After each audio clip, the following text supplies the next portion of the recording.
one stop, a family shop. Think Thayer, come on, let's get rolling. Come on, let's get moving. Think Thayer.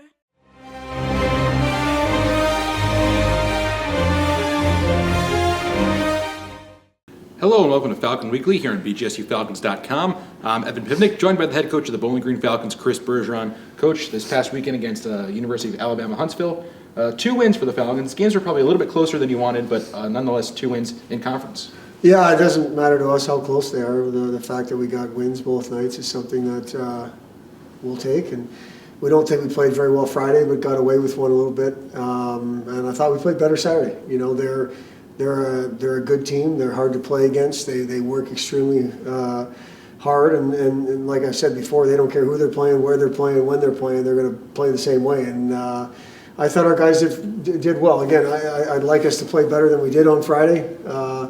But I think our special teams won us that game. And then Saturday, I thought our effort was better.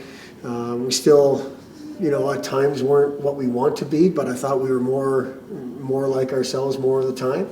And we won the special teams game that night as well. So some definite positives to take away from the weekend.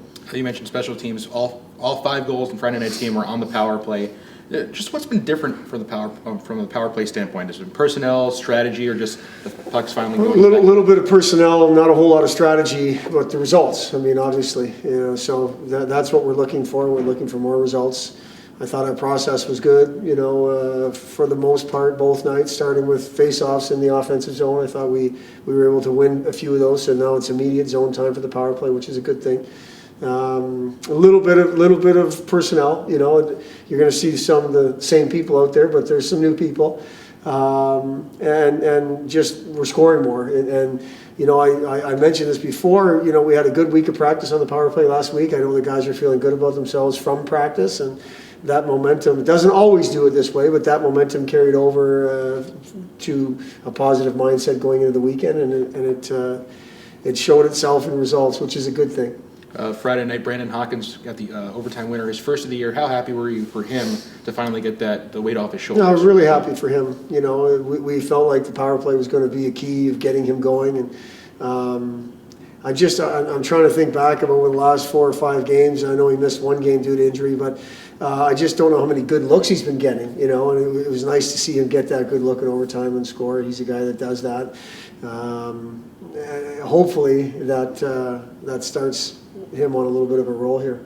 Now coming up this weekend, Northern Michigan, a team that you saw quite a bit last year, a heated series in the playoffs. What do you expect coming from them, knowing that they were eliminated by the Falcons last year? They have to come in with a little bit of fire. Yeah, no, they come in with fire anyway. I don't think they're a team that cares a whole lot about what happened last year. We went up there, had a pretty good series. They came here in the regular season, swept us late in the year. Rematch in the playoffs, as you said, and we had some good fortune there. They're a very difficult team to play against, and they always have been, as far as I'm concerned. They're a team that we've played, 6 years in the old CCHA, the new WCHA. Walt, for however he does it, he gets the team to be. They're pretty much, a group that just brings it all the time. They lost 4 D, I think, from senior D last year, or 3 for sure. Reed Seckel was their captain, but they've retooled and they're doing it again. I mean, 2 ties at home against Minnesota State this past weekend. We all know how good Minnesota State is. Looks like their goaltender's playing really well. Who's a guy we haven't seen. He's a freshman. It's just a very difficult series. They play just as well on the road, if not better, than they do at home. I don't want to speak for them, but they're always a team that plays well on the road. And obviously these 2 games we're excited to be playing at home, but we're playing an opponent that has no problem coming on the road and playing well. So we have to be ready to go. Speaking of the home aspect, through the midst of a 3 straight week home series, just how does it feel to be at home, number one, and do you see a little bit of a different fire from the team when they do play at home? Well, you always see a different fire when you play at home in front of your home crowd. I mean, the feel from our group isn't any different. I mean, we were able to take advantage of these 2 games and create some momentum. We want to do it again this weekend. Again, the only way you create momentum from home games is if you play well and win, and we have another opportunity this weekend. It's going to have a little different look to it with the Thanksgiving break, and a lot of the students won't be here, but I know there's people coming back to Bowling Green, and hopefully we'll get some non-student action and fan support. I'm sure we will.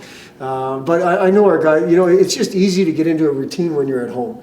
The routine looks a little bit different from school perspective this week because there is no school starting basically later on today. But you are able to get into a good solid routine, and they sleep in their own bed and all that kind of stuff. So being at home is something that everybody likes. Well, Coach, I appreciate the time. Happy Thanksgiving and best of luck this week. Happy Thanksgiving to you. Appreciate it. Thank you.